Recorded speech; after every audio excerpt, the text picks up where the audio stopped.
ಒಳ ಮೀಸಲಾತಿ ಜಾರಿಯಲ್ಲಿ ಬಂಜಾರ, ಕೊರಚೆ, ಕೊರಮ, ಭೋವಿ ಹಾಗೂ ಅಲೆಮಾರಿ ಸಮುದಾಯಗಳಿಗೆ ಆಗಿರುವ ಅನ್ಯಾಯದ ವಿರುದ್ಧ ಹೋರಾಟವು ಪಕ್ಷಾತೀತವಾಗಿ ನಡೆಯಬೇಕು ಎಂದು ಕಾಂಗ್ರೆಸ್ ಮುಖಂಡ ಸಾಮಾಜಿಕ ಕಾರ್ಯಕರ್ತ ಡಾ ಬಾಬು ರಾಜೇಂದ್ರ ನಾಯಕ್ ಒತ್ತಾಯಿಸಿದರು. ನಗರದಲ್ಲಿ ರವಿವಾರ ಸುದ್ದಿಗೋಷ್ಠಿಯಲ್ಲಿ ಮಾತನಾಡಿದ ಅವರು, ಒಳ ಮೀಸಲಾತಿಯನ್ನು ಮರುಪರಿಶೀಲನೆ ಮಾಡಬೇಕು ಎಂಬುದು ಅನ್ಯಾಯಕ್ಕೊಳಗಾದ ಪ್ರತಿ ಸಮುದಾಯದ ಆಗ್ರಹವಾಗಿದೆ. ಇದರಲ್ಲಿ ಯಾರಿಗೂ ಅನ್ಯಾಯವಾಗಬಾರದು ಎಂಬುದು ಸಹ ನನ್ನ ನಿಲುವಾಗಿದೆ. ಈ ನಿಟ್ಟಿನಲ್ಲಿ ರಾಜ್ಯ ಸರ್ಕಾರದ ಮೇಲೆ ಹೆಚ್ಚಿನ ಒತ್ತಡ ಹಾಕಲು ಹಾಗೂ ಪ್ರತಿಭಟನೆ ಹೋರಾಟಗಳಿಗೂ ನಾವು ಸಿದ್ಧವಿದ್ದೇವೆ ಎಂದರು. ಇದೇ ಒಳ ಮೀಸಲಾತಿ ವಿಷಯವಾಗಿ ಶನಿವಾರ ನಡೆದ ಜಿಲ್ಲಾ ಮಟ್ಟದ ಹೋರಾಟದಲ್ಲಿ ನನ್ನನ್ನು ಸೇರಿದಂತೆ ಅನೇಕ ಕಾಂಗ್ರೆಸ್ ಕಾರ್ಯಕರ್ತರು ಭಾಗವಹಿಸಿದ್ದರು. ಇದೊಂದು ಪಕ್ಷಾತೀತವಾಗಿ ನಡೆದ ಪ್ರತಿಭಟನೆಯಾಗಿತ್ತು. ಆದರೆ ಮುಖಂಡರೊಬ್ಬರು ತಾಂಡಾಗಳಿಗೆ ಕಾಂಗ್ರೆಸ್ಸಿನವರು ಬಂದರೆ ಚಪ್ಪಲಿಯಲ್ಲಿ ಹೊಡೆಯಿರಿ ಎಂಬ ಪ್ರಚೋದನಾತ್ಮಕ ಹೇಳಿಕೆಯನ್ನು ನೀಡಿದ್ದಾರೆ. ಆ ಸಮಯದಲ್ಲಿ ಅದು ವಾಕ್ ಸ್ವಾತಂತ್ರ್ಯ ಎಂದು ನಾವು ಸುಮ್ಮನಿದ್ದೆವು. ನಂತರ ನಾನು ಮಾತನಾಡುವಾಗ ನನಗೆ ಮಾತನಾಡಲು ಅವಕಾಶ ಕೊಡದೆ ನನ್ನ ಮೇಲೆ ಮುಗಿಬಿದ್ದು ಮೈಕ್ ಕಸಿದುಕೊಂಡಿರುವುದು ಖಂಡನೀಯವಾಗಿದೆ ಎಂದು ಅಸಮಾಧಾನ ವ್ಯಕ್ತಪಡಿಸಿದರು. ಇಂತಹ ಘಟನೆಗಳಿಂದ ನಮ್ಮದೇ ಸಮಾಜಗಳಿಗೆ ಕೆಟ್ಟ ಸಂದೇಶ ರವಾನೆಯಾಗುತ್ತದೆ. ಹೀಗಾಗಿ ಮುಂದೆ ಒಳ ಮೀಸಲಾತಿ ಕುರಿತಂತೆ ಪಕ್ಷಪಾತದ ಹೋರಾಟ ಹಾಗೂ ಯಾವುದೇ ಒಂದು ಪಕ್ಷದ ಧ್ವಜದಡಿ ಹೋಗುವುದು ಬೇಡ.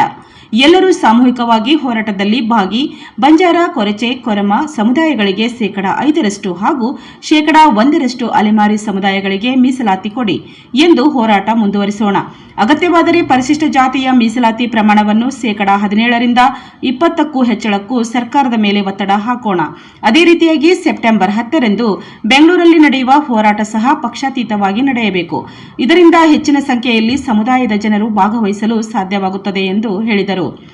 ಸುದ್ದಿಗೋಷ್ಠಿಯಲ್ಲಿ ಮುಖಂಡರಾದ ಸಂಜು, ಅರವಿಂದ್, ಅಪ್ಪು, ರಾಠೋಡ್, ಅನಿಲ್, ಚವ್ಹಾಣ್, ರಾಕೇಶ್ ಉಪಸ್ಥಿತರಿದ್ದರು. ಆತ್ಮೀಯ ಮಾಧ್ಯಮ ಬಂಧುಗಳೇ, ತಮ್ಮೆಲ್ಲರಿಗೂ ಶುಭೋದಯಗಳನ್ನು ಹೇಳ್ತಾ ಈ ದಿನದ ಹಾರ್ದಿಕ ಶುಭಾಶಯ ಸಲ್ಲಿಸ್ತಾ ಇವತ್ತಿನ ಈ ಪತ್ರಿಕಾಗೋಷ್ಠಿಗೆ ತುಂಬ ಹೃದಯದ ಸ್ವಾಗತ ಸುಸ್ವಾಗತ ಕೋರ್ತಾ ಇದ್ದೀನಿ. ನಾನು ಡಾಕ್ಟರ್ ಬಾಬು ರಾಜೇಂದ್ರ ನಾಯಕ್, ವೈದ್ಯ, ಸಾಮಾಜಿಕ ಕಾರ್ಯಕರ್ತ, ಬಂಜಾರ ಸಮಾಜದ ಸೇವಕ ಹಾಗೂ ಪ್ರಸ್ತುತ ಕಾಂಗ್ರೆಸ್ ಪಕ್ಷದ ಜಿಲ್ಲಾ ಮುಖಂಡ. ನನ್ನ ಬಲಭಾಗದಲ್ಲಿ ಶ್ರೀ ಸಂಜೂರವರು, ಅವರ ಬಲಭಾಗದಲ್ಲಿ ರವಿ ರಾಠೋಡ್ ಅವರು, ಅವರ ಭಾಗದಲ್ಲಿ ಅರವಿಂದ್ ಅವರಿದ್ದಾರೆ, ನನ್ನ ಎಡಭಾಗದಲ್ಲಿ ಅಪ್ಪು ರಾಠೋಡ್ ಇದ್ದಾರೆ, ಅವರ ಎಡಭಾಗದಲ್ಲಿ ಅನಿಲ್ ಚವ್ಹಾಣ್ ಅವರಿದ್ದಾರೆ, ಅವರ ಎಡಭಾಗದಲ್ಲಿ ರಾಕೇಶ್ ರಜಪೂತ್ ಅವರು ಜಿಲ್ಲಾ ಪಂಚಾಯತ್ ಸಾಹಿತ್ಯ ಪರಿಷತ್ತಿನ ಜಿಲ್ಲಾ ಪ್ರಧಾನ ಕಾರ್ಯದರ್ಶಿಗಳಿದ್ದಾರೆ. ಇವತ್ತಿನ ಮಾಧ್ಯಮ ಗೋಷ್ಠಿಗೆ ನಮ್ಮನ್ನೆಲ್ಲ ಆಹ್ವಾನ ಮಾಡಿಕೊಂಡಿದ್ದ ಉದ್ದೇಶ ಪ್ರಥಮ ಹೇಳ್ತಾ ಮುಂದಿನ ಭಾಗವಾಗಿ ವಿಸ್ತೃತವಾಗಿ ಈ ವಿಷಯದ ತಿಳಿಸಕ್ಕೆ ಇಚ್ಛೆಪಡ್ತೇನೆ. ಬಂಧುಗಳೇ, ರಾಜ್ಯಾದ್ಯಂತವಾಗಿ ಪರಿಶಿಷ್ಟ ಜಾತಿ ಕೊಟ್ಟಂತಹ ಮೀಸಲಾತಿಯನ್ನು ಒಡೆದು ಹಾಕಿ ಒಳ ಮೀಸಲಾತಿಯನ್ನು ತರಬೇಕು ಎಂಬ 2005ರಲ್ಲಿ ಮಾನ್ಯ ಧರ್ಮಸಿಂಗ್ ಸರ್ಕಾರದಲ್ಲಿದ್ದಾಗ ಸದಾಶಿವ ಆಯೋಗದ ಒಂದು ಘಟನೆ ಆಗ್ತದೆ. ನಂತರಕ್ಕೆ ಸುಮಾರು ವರ್ಷಗಳ ಹಣಕಾಸಿನ ವ್ಯವಸ್ಥೆ ಆಗದಿರೋದ್ರಿಂದ ಅದರ ಕಾರ್ಯರೂಪಕ್ಕೆ ಬರೋದಿಲ್ಲ. ನಂತರ 2008ರಲ್ಲಿ ಸನ್ಮಾನ್ಯ ಶ್ರೀ ಯಡಿಯೂರಪ್ಪನವರು ಮುಖ್ಯಮಂತ್ರಿಗಳಾದಾಗ ಅದಕ್ಕೆ ಆ ಒಂದು ಸದಾಶಿವ ಆಯೋಗಕ್ಕೆ ಧನ ಸಹಾಯ ಮಾಡಿ ಅದಕ್ಕೆ ಕಾರ್ಯರೂಪಕ್ಕೆ ತಂದಂಥ ತಮಗೆ ತಿಳಿದ ವಿಷಯ ಚೂರು ಹಿನ್ನೆಲೆ ಕೊಡ್ತೀನಿ.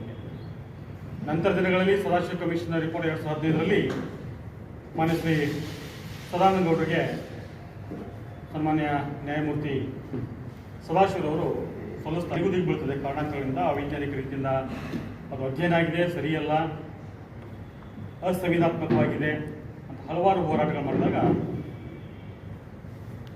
ಬೊಮ್ಮಾಯಿ ಸರ್ಕಾರ ಅದನ್ನು ಸದಾಶಿವ ಆಯೋಗನ ಸಾರಾಸಗಟವಾಗಿ ತಿರಸ್ಕಾರ ಮಾಡಿ ಜಿ ಮಾಧುಸ್ವಾಮಿ ಅವಾಗಿನ ಸಂಸದೀಯ ಸಚಿವರು ಅವರ ಒಂದು ಅಧ್ಯಕ್ಷತೆಯಲ್ಲಿ ಪಾರ್ಲಿಮೆಂಟರಿ ಕಮಿಟಿ ಮಾಡಿ ಅದಕ್ಕೆ ಅಧ್ಯಯನ ಮಾಡೋಕ್ಕೆ ಒಂದು ಅಧಿಕಾರ ಪಟ್ಟದ್ದು ಕೂಡ ತುಂಬ ತಿಳಿದ ವಿಷಯ. ನಂತರದಲ್ಲಿ ಬೊಮ್ಮಾಯಿ ಸರ್ಕಾರ ತರಾತುರಲ್ಲಿ ಚುನಾವಣೆಯ ಸಂದರ್ಭದಲ್ಲಿ ಮೀಸಲಾತಿ ಪ್ರಮಾಣವನ್ನು 15ರಿಂದ 17ಕ್ಕೆ ಏರಿಸಿ, ಎಸ್ ಟಿ ಅವರ ಮೀಸಲಾತಿ ಪ್ರಮಾಣ 3ರಿಂದ 7ಕ್ಕೆ ಏರಿಸಿ ಒಂದು ಕ್ಯಾಬಿನೆಟನ್ನು ನಿರ್ಣಯ ತೆಗೆದುಕೊಂಡು ಕೇಂದ್ರ ಸರ್ಕಾರಕ್ಕೆ ಶಿಫಾರಸು ಮಾಡ್ತಾರೆ. ಆದರೆ ಯಾವುದೇ ಮೀಸಲಾತಿ ಪ್ರಮಾಣವನ್ನು ಏರಿಸೋಕ್ಕಾಗಲಿ ಇಳಿಸೋದಕ್ಕಾಗಲಿ ಇರುವಂತಹ ಪರಮಾಧಿಕಾರ ಆವಾಗ ಬೊಮ್ಮಾಯಿ ಸರ್ಕಾರ ಇದ್ದಂತಹ ಸಂದರ್ಭದಲ್ಲಿ ಆ ಪರಮಾಧಿಕಾರ ಕೇಂದ್ರ ಸರ್ಕಾರಕ್ಕಿತ್ತು ಮತ್ತು ಸರ್ವೋಚ್ಚ ನ್ಯಾಯಾಲಯಕ್ಕಿತ್ತು. ಆದರೆ ರಾಜಕೀಯ ಬೇಳೆಯನ್ನು ಬೇಯಿಸ್ಕೋಸ್ಕರವಾಗಿ ಚುನಾವಣೆಯ ಸಂದರ್ಭದಲ್ಲಿ ತರಾತುರಿಯಲ್ಲಿ ಇವರು ಅಸಂವಿಧಾತ್ಮಕವಾಗಿ ಆ ಸಂದರ್ಭದಲ್ಲಿ 15 ಮಾಡಿ ಮಧು ಸ್ವಾಮಿ ಕಮಿಷನ್ ಅವರು ಇಡಿಯಾದ ಪರಿಶಿಷ್ಟ ಜಾತಿಯನ್ನು 4 ವಿಭಾಗಗಳಾಗಿ ವಿಂಗಡಿಸ್ತಾರೆ. ಎಡ ಬಲ ಇವರನ್ನು ಸ್ಪೃಶ್ಯ ಅಂತ ಹೇಳ್ತಾರೆ, ಅಸ್ಪೃಶ್ಯ ಅಂತ ಹೇಳ್ತಾರೆ, ಕ್ಷಮಿಸಿ. ಬಂಜಾರ, ಲಂಬಾಣಿ, ಭೋವಿ, ಕೊರಚ ಸಮಾಜಗಳನ್ನು ಸ್ಪೃಶ್ಯ ಪರಿಶಿಷ್ಟ ಜಾತಿಗಳು ಅಂತ ಹೇಳ್ತಾರೆ. ನಂತರ ಇತರೆ ಅಂತ ಹೇಳಿ ಅಲೆಮಾರಿ, ಅರೆ ಅಲೆಮಾರಿ ಪರಿಶಿಷ್ಟ ಜಾತಿಗಳನ್ನು ವಿಂಗಡಣೆ ಮಾಡ್ತಾರೆ. ಆವಾಗ ಈ ಕೋಲಂಬೋ ಜಾತಿಗಳು ಅಂದರೆ ಕೊರಚ, ಲಂಬಾಣಿ, ಭೋವಿ, ಭಜಂತಿ ಸಮಾಜಗಳಿಗೆ 4.5% ಇವರು ಮೀಸಲಾತಿಗೆ ಒಂದು ಶಿಫಾರಸು ಕೊಟ್ಟಿದೆ. 1% ಅರೆ ಅಲೆಮಾರಿಗಳು ಕೊಟ್ಟಂತಹ ವಿಷಯ. ಆದರೆ ಅದಕ್ಕೆ ಯಾವುದೇ ರೀತಿಯಿಂದ ಸಂವಿಧಾನಾತ್ಮಕವಾದ ಕಾನ್ಸ್ಟಿಟ್ಯೂಷನಲ್ ವ್ಯಾಲ್ಯೂ ಇರಲಿಲ್ಲ. ಆವಾಗ ಅತಿಯಾದ ಒಂದು ಪ್ರಬಲ ವಿರೋಧ ರಾಜ್ಯಾದ್ಯಂತ ಆಗಿ ಭಾಜಪ ಹಟಾವೋ ತಾಂಡಾ ಬಚಾವೋ ಅಂತ ಅಭಿಯಾನ ಯಶಸ್ವಿಯಾಗಿ ಆಯಿತು. ಅದರ ಪ್ರತಿಫಲವಾಗಿ 63ರಿಂದ 65 ಕ್ಷೇತ್ರಗಳಲ್ಲಿ ನೇರವಾಗಿ ಭಾಜಪದ ಅಭ್ಯರ್ಥಿಗಳಿಗೆ ಸೋಲಲು ಈ ಒಂದು ಹೋರಾಟ ಕಾರಣ ಅಂತ ಹೇಳಕ್ಕೆ. ಇದನ್ನು ಹಲವಾರು ಸಂದರ್ಭಗಳಲ್ಲಿ ಪರಾಜಿತ ಭಾಜಪದ ಅಭ್ಯರ್ಥಿಗಳೇ ತಮ್ಮೆಲ್ಲ ಮಾಧ್ಯಮದ ಮುಂದೆ ತಮ್ಮ ಅಳಲನ್ನು ತೋಡಿಕೊಂಡದ್ದು ಕೂಡ ಅದು ಸಾಕ್ಷೀಕರಣ ಆಗಿದೆ. ನಂತರ ದಿನಗಳಲ್ಲಿ ಬಂದಂತಹ ಸನ್ಮಾನ್ಯ ಸಿದ್ದರಾಮಯ್ಯ ಸರ್ಕಾರ ಅಲ್ಲಿ ಆದಂತಹ ಲೋಪದೋಷಗಳನ್ನು ಸರಿಪಡಿಸೋಣ ಅಂತ ಪ್ರಯತ್ನ ಮಾಡ್ತಾ ಇದ್ದ ಸಂದರ್ಭದಲ್ಲಿ ಮಾನ್ಯ ಸರ್ವೋಚ್ಚ ನ್ಯಾಯಾಲಯಕ್ಕೆ ಕೇಂದ್ರ ಸರ್ಕಾರ ಅಭಿಪ್ರಾಯವನ್ನು ವ್ಯಕ್ತಪಡಿಸಿ ಸರ್ವೋಚ್ಚ ನ್ಯಾಯಾಲಯ ಒಳ ಮೀಸಲಾತಿಗೆ ಅವಕಾಶ ಕೊಡಬಹುದು ಮತ್ತು ಆ ಒಂದು ಪರಿಪಾಲಿಕ ರಾಜ್ಯಗಳಿಗೆ ವರ್ಗಾಯಿಸಿ ರಾಜ್ಯಗಳಿಂದ ಬಗ್ಗೆ ಸಂದರ್ಭದ ವಿವೇಚನೆಗೆ ನಿರ್ಧಾರ ತೆಗೆದುಕೊಳ್ಳುವಂಥ ಒಂದು ಸೂಚನೆಯನ್ನು ಸರ್ವೋಚ್ಚ ನ್ಯಾಯಾಲಯ ರಾಜ್ಯಗಳಿಗೆ ಕೊಡ್ತದೆ. ಆವಾಗ ಇದೇ ಭಾರತೀಯ ಜನತಾ ಪಕ್ಷದ ಹಲವಾರು ನಾಯಕರು ಇದರ ಪರವಾಗಿ ಸರ್ಕಾರ ಮೇಲೆ ಒತ್ತಡ ಹಾಕಿದಾಗ ಸರ್ಕಾರ ಕೂಡ ನ್ಯಾಯಮೂರ್ತಿ ನಾಗಮೋಹನ್ ದಾಸ್ರವರ ಒಂದು ನೇತೃತ್ವದಲ್ಲಿ ಏಕಸದಸ್ಯ ಆಯೋಗವನ್ನು ರಚಿಸಿ ಅದರ ಮುಖೇನ ರಾಜ್ಯದಲ್ಲಿರುವಂತಹ ಪರಿಶಿಷ್ಟ ಜಾತಿಗಳ ಒಂದು ಸಮೀಕ್ಷೆ ಮಾಡೋಕ್ಕೆ ಪರಮಾಧಿಕಾರ ಕೊಟ್ಟರು. ಅದಕ್ಕಿಂತ ಮುಂಚೆ ಇರುವಂತಹ ದತ್ತಾಂಶಗಳನ್ನು ಪರಿಶೀಲನೆ ಮಾಡಿ ಕೊಡಿ ಅಂತ ಹೇಳಿದರು. ದತ್ತಾಂಶಗಳು ಸರ್ಕಾರದಲ್ಲಿ ಕೂಡ ಸರಿಯಾಗಿ ಇರಲಿಲ್ಲ. ಸರ್ಕಾರಕ್ಕೆ RTIದಲ್ಲಿ ನಾವು ಅಪ್ಲಿಕೇಶನ್ ಹಾಕಿದ ಕೂಡ ಜಿಲ್ಲೆಯಿರುವಂತಹ ತಾಂಡಗಳ ಸಂಖ್ಯೆಗಳು ಗೊತ್ತಿರಲಿಲ್ಲ.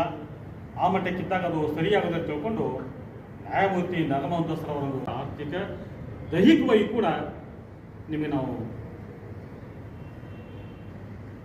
ಗಟ್ಟಿಯಾದ ನಿಲುವಿನಿಂದ ನಿಮಗೆ ಸಪೋರ್ಟ್ ಮಾಡ್ತೀವಿ ಅಂತ ಹೇಳಿದ್ದು ನಿಜ. ಅದೇ ರೀತಿ ಅಪಾರ ಸಂಖ್ಯೆಯಲ್ಲಿ ನಮ್ಮ ಕಾರ್ಯಕರ್ತರು, ಬೆಂಬಲಿಗರು, ಅಭಿಮಾನಿಗಳು, ಕಾಂಗ್ರೆಸ್ ಪಕ್ಷದ ಕಾರ್ಯಕರ್ತರು ಕೂಡ ನಿನ್ನೆ ಆ ಹೋರಾಟದಲ್ಲಿ ಪಾಲ್ಗೊಂಡು ನಿನ್ನೆಯ ಒಂದು ಹೋರಾಟಕ್ಕೆ ಯಶಸ್ವಿಯಾಗಿ ಕೂಡ ಕಾರಣರಂತ ಹೇಳಕ್ಕೆ ಇಚ್ಛೆಪಡ್ತೇನೆ. ಒಟ್ಟಾರೆ ನಾವು ಮಾಡಬೇಕಾಗಿದ್ದು ಸಮಾಜ ಹಿತಕ್ಕಾಗಿ, ಸಮಾಜಕ್ಕೆ ಮಾರಕವಾಗಿರುವಂತಹ ಈ ಒಳ ಮೀಸಲಾತಿಯ ನಿರ್ಧಾರ ಒಕ್ಕಟ್ಟಿಂದ ನಾವೆಲ್ಲ ಸೇರಿ ಮೀಸಲಾತಿಯ ಪ್ರಮಾಣ ಹೆಚ್ಚಿಸಿಕೊ ಹೋರಾಟ ಮಾಡಬೇಕಾಗಿತ್ತು. ಸರ್ಕಾರಕ್ಕೆ ಇನ್ನು ಮನವರಿಕೆ ಮಾಡುವ ನಿಟ್ಟಿನಲ್ಲಿ ಎಲ್ಲರೂ ಸೇರಿ ಮಾಡಬೇಕಂತಹ ಹೋರಾಟ ಅದು ಆಗಬೇಕಾಗಿತ್ತು, ಆಗಬೇಕು ಅಂತ ನಮ್ಮ ಒಂದು ಆಶಯ, ಸದಭಿಲಾಷೆ. ಅಂತ ಒಂದು ಸಾಮಾಜಿಕ ಪ್ರಜ್ಞೆಗಳಂತಹ ನಾವು ಸದಾಶಿವ ಆಯೋಗದ ವಿರೋಧಿ ಹೋರಾಟದ ಮುಂಚೂಣಿದ್ದಂಥ ಒಬ್ಬ ವ್ಯಕ್ತಿ,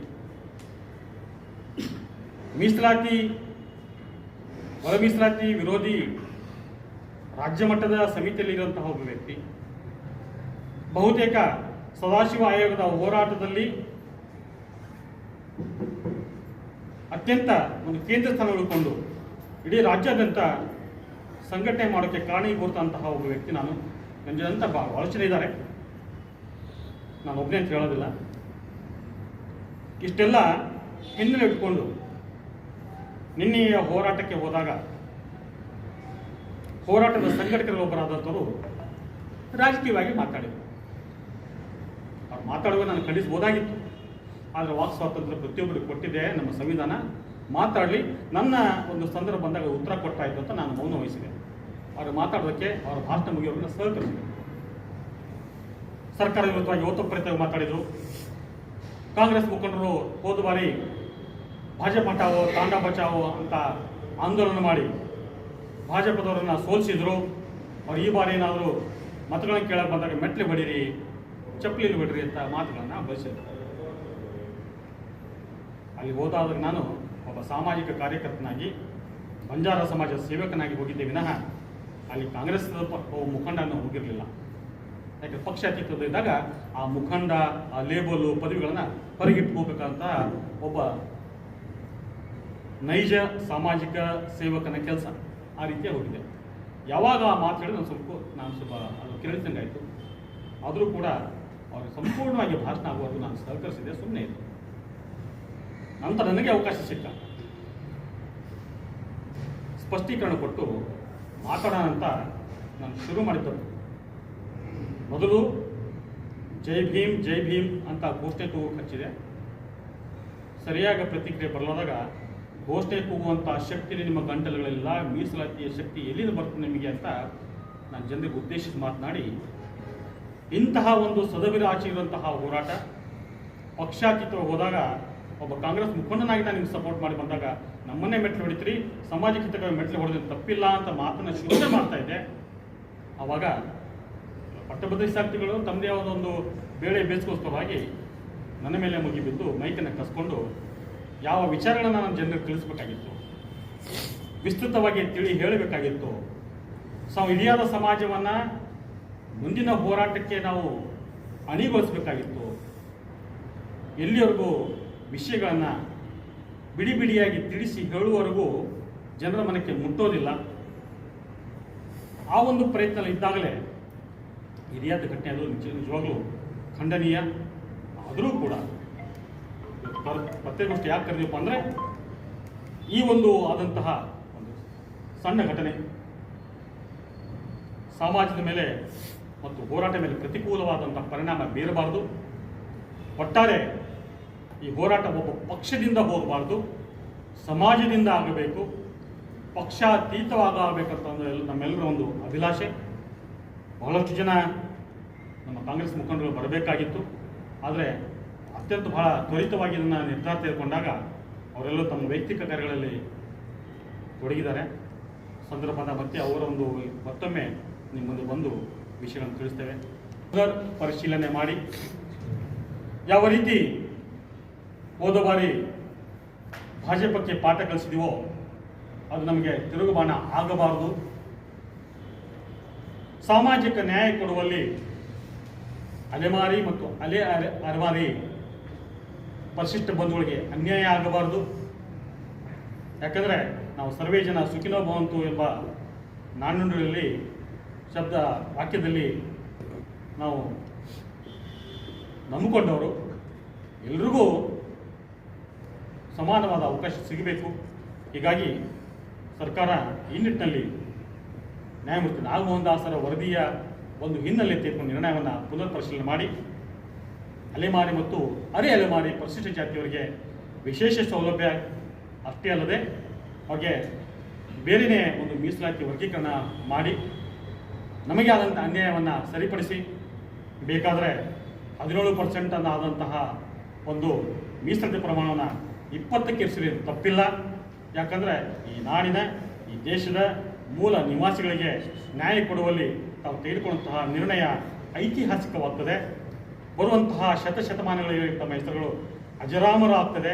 ಆ ನಿಟ್ಟಲ್ಲಿ ಗಣಿತ ಸರ್ಕಾರ, ಮಾನ್ಯ ಮುಖ್ಯಮಂತ್ರಿಗಳು ನಿರ್ಣಯ ತೆಗೆದುಕೊಳ್ತಂತಂದು ಅತೀವಾದ ವಿಶ್ವಾಸ, ನಂಬಿಕೆ ಇದೆ.